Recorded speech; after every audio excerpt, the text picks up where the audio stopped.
All right, in this video, I'm going to tell you everything you need to know about how to acquire customers digitally if you own a multi-location business. This map that you see right here is the key to success. You can easily double your business in a very short amount of time just by implementing this. Digital is the way to go when it comes to acquiring customers. And in this video, you're going to learn everything that you need to do and how you need to set it up in order for you to optimize your digital customer acquisition and crush your competition. So let's go ahead and dive in. So within each of these topics here, there's a ton of micro topics. So this video is going to give you the high level look at what you need to do in order to set up your multi-location business for success. We're going to start with the website. The website is really the heart of your digital strategy. And what we see here is there's two pieces to your website. There is the national brand website, and then there are the location-specific landing pages. And I like to think of this as national brand website. Really, its main purpose is to inform the user about your brand, as well as bring them to a location-specific landing page, because on the location-specific landing page is where the conversion is going to take place. Maybe that conversion is calling your business or that location. Maybe that is booking an appointment. Maybe that is finding the address so that way they can show up to your business. But essentially, all of the conversion actions are going to take place on this location-specific landing page. And so your national brand website needs to act as a funnel to attract attention and people to become familiar with your brand, but also really drive them to these location-specific landing pages. And so let's just talk about how we would go about attracting attention to your brand and bringing people into your funnel. Well, one of the most common ways is social media educational content. So this would be your YouTube channels, this would be your Instagram, this would be your Facebook, your LinkedIn, whatever have you. And essentially, the purpose here is to create content that educates your customers on your business, educate your customers on sort of symptoms or problems that they may be facing if your business can help them. It can also serve as a tool to allow viewers to connect with your brand and for you to humanize your brand. And one of the ways that you can do this is by offering behind the scenes content, offering, anything that just teaches the user that you are a brand that's actually ran by actual people. People enjoy working with people and brands that they consider themselves to be like. So anything that is humanizing is often good, right? So you want to mix your educational content on your social media channels with also some humanizing behind the scenes content. You also want to bring traffic in through Google and Instagram and Facebook ads, right? This is paid advertising, where social media is free advertising. Facebook, Instagram, and Google ads are paid advertising. And so you want to run some awareness campaigns. Maybe that's bringing people to a blog page or an about page, or maybe even the homepage of your website, right? These are just kind of broad reach. And then for the conversion specific ads, you want to bring them to a location specific landing page. So for instance, if somebody Googles chiropractor Austin, Texas, you would want to have your Google ad go to the specific location landing page for that chiropractor in Austin, Texas. You would not want to run the ad to your national brand website where then a user has to go through the steps of finding a location to end up at the location specific landing pages. That's too many steps, and when you have a lot of steps, you lose conversion rate. Instead, you want to have the Google ad go specifically to the location-specific landing page where they can call you, they can book an appointment, or they can perform whatever conversion action is relevant to your business. One of the things to also consider here is the role of SEO. So you want to ensure that your website is set up for success on the SEO front, so that way if somebody just types in mosquito XYZ, your national brand and article on your national brand website pops up. And so that way users can familiarize your brand with the solution that they're looking for. But also you want to invest probably even more time into setting up local SEO. So this would be setting up your Google My Business profile, setting up your Yelp pages and all the other directories that would be relevant to your business.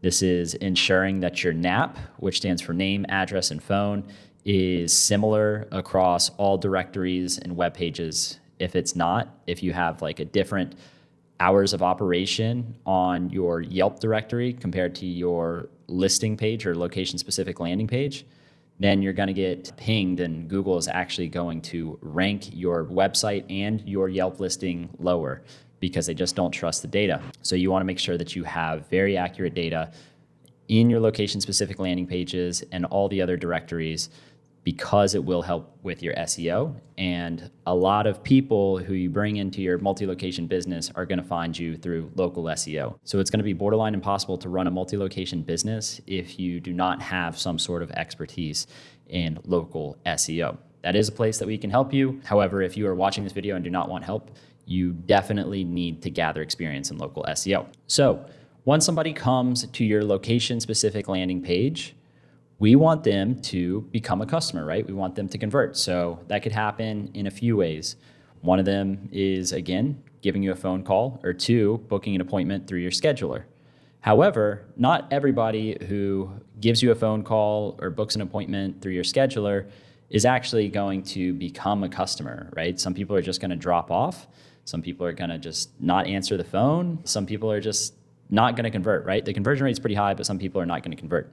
So what you need to do is you need to set up a nurture sequence. This would be a series of emails and text messages. One, letting people know about the appointment. Two, letting people know what to expect about the appointment. And then also offering reminders the day of and the day before and 48 hours before. And in these messages, you also want to make it easy for people to reschedule.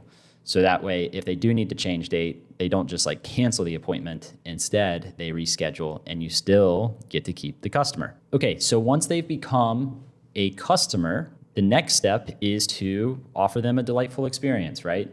You're in the service business, so offer a good service. If you offer a good service, you will grow very fast through word of mouth.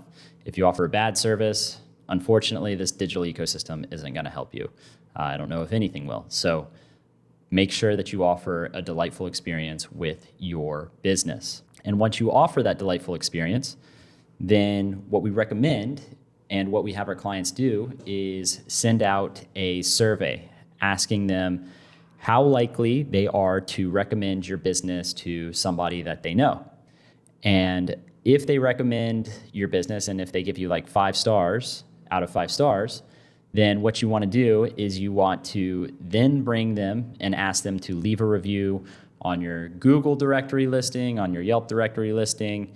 It really doesn't matter which one you choose. However, I recommend choosing one and really sticking with one. You're going to have a lot more success if you are the top chiropractor on Yelp and low on all the other directories than you would if you were in the middle of all directories. So you don't want to spread your reviews evenly out across directories. Instead, I recommend just hitting one directory really hard and ranking top for that directory. So once somebody gives you a 5-star, very likely to recommend you to another business, just bring them to that directory, get that review, and that will in turn also serve as a customer acquisition engine. And once they're done with this experience, you want to just store them in your database. There's a lot of different databases to choose from, but essentially you need a place to store this information of the user. And then either a few weeks or a few months, no longer than a few months, you want to send them a reactivation and retention email message. This could simply be, hey, how are you? How is your treatment? Are you still experiencing symptoms? Or if you are in the mosquito repellent business, it could be, hey, how are you? Are you still having mosquito issues? And essentially through starting up this conversation, you're going to be able to book people for another appointment or visit. You can increase the LTV simply just by reaching out to these people and asking them how they're doing and how your service is faring months after their treatment or delightful experience. And this is going to result in more appointments, which means you get to delight them with more experiences, and then you get to ask them how the experience was, and if it was good, you can ask them to update their review so that way it gets re-ranked at the top. This can be valuable to do, and then essentially this just kind of repeats over and over again. You want people to keep coming back, you want people to keep coming back, but really where a lot of multi-location operators screw up is they're just so focused on the acquisition over here that they're not investing much time in retention over here. And essentially, if you can get all your customers to go from 1 visit to 2 visits, well, then you've just doubled the size of your business. But instead, what I see a lot of businesses mess up on is instead of just trying to get 100 customers a month, they try to get 200 customers a month, and they don't pay enough attention to this retention piece. So this is really important. This is a very easy way to double the size of your business. And another place that you want these leads to go once they're in your database is into a referral activator. So essentially, if they give you a 5-star review and they said they're likely to recommend you to somebody, then a week or so, you want to reach out and ask them, hey, do you know anybody that could use service X, Y, and Z? And one of the unique things about humans is they hang out with people who are like them. So essentially, if somebody has a lot of mosquitoes on their property and they need somebody to repel these mosquitoes, then the people that they hang out with and their neighbors likely also have mosquito issues. What gets really weird is people who have any sort of like medical procedures, right? So people who are missing teeth are actually very likely to hang out with people who are missing teeth. So your customer who comes in for your service likely knows a handful of people who are just like them. And essentially you want to ask them if they want to refer anybody or know anybody who could use your services, and bring those people in to be a new customer and grow your business simply through just getting more and more referrals. So really the 3 most important levers for you to pull in terms of growing your revenue digitally are acquisition, bringing in new customers, retention, making existing customers pay more, and then referrals, getting existing customers to bring in new customers. If you're able to increase the lever on all 3 of these channels, then your business is going to grow very rapidly. And the nice part is that it can grow very rapidly just by you investing a lot into this digital ecosystem.